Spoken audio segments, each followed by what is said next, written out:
Ilang sandali pa, ipinatawag ni Kuya sina Aura at Edward. Aura?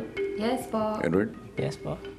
Ito na ang oras para malaman ninyo ang laman ng bawat regalo.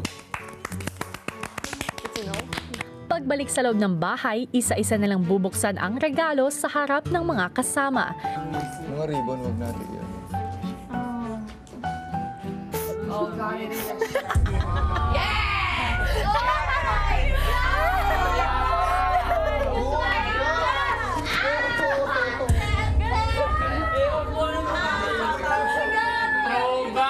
Pagbukas pa lang po ni Aura po, sobrang kabado na po kaya. Yeah. Yung mga kamay ko po, sobrang lamig na. 4 or 5 years old lang ako dito.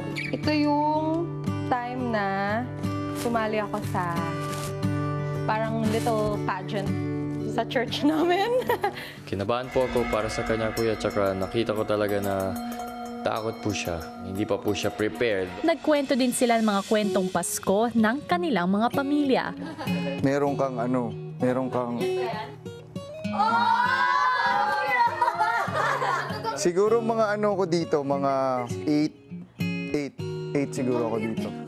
Mabilis ang utak ko, kuya. Bumalik agad yung mga alaala ko nung mga bata pa ako. Kung paano namin kadalasan na isineselebrate yung Christmas. Kasi kuya, sa aming mga taga-Tondo, kuya, isa ang Pasko sa mga okasyon na sobrang sineselebrate namin sa Tondo. Yung hotdog, hatiin namin sa dalawa, ipiprito namin para bumilog siyang ganun, para magmukha siyang marami. Tapos yun na yung design niya. Hotdog, itlog, tsaka loaf bread. Yun ang handa namin tuwing Pasko. Parang almusal lang, pero sa gabi. Pero para sa amin, malaking bagay na yun kasi hindi namin usually kinakain yung itlog na magkasabay sa hotdog. Kahit yung kapag kainan namin is hindi ganun kapuno. Sama-sama pa rin kaming kakain, kuya, ng pamilya ko. Nung lumalaki ko, never ako kasi nakatanggap ng regalo talaga. Siguro yung first na regalo na tanggap ko, medyo may mga nasa 20s na ako. So alam ko yung pakiramdam na hindi ka usually nakakatanggap ng regalo kapag Pasko. Nung nagkatrabaho na ako, lagi, every Christmas, sinigurado ko na yung mga kapatid ko may matatanggap na regalo galing sa akin. Sa tuwing Pasko, kailangan yung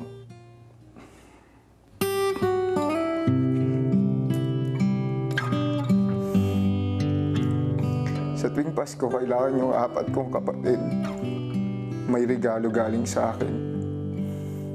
Kasi nung bata ako, alam ko yung pakiramdam na yung mga kalaro mo may binubuksan na regalo pero ikaw wala. Masaya lang ako kasi, kuya, ngayong matanda na ako, kuya, lahat ng mga bagay na gusto kong matupad sa pansarili ko, kuya, binuhos ko lahat sa mga kapatid ko. Kasi, kuya, sobrang pagmamahal ko sa mga kapatid ko. Naniniwala ako ng Pasko, hindi lang para sa bata, pagbibigayan ng spirit ng Pasko. So yun ang memory sa akin ng Christmas nung lumalaki pa lang ako.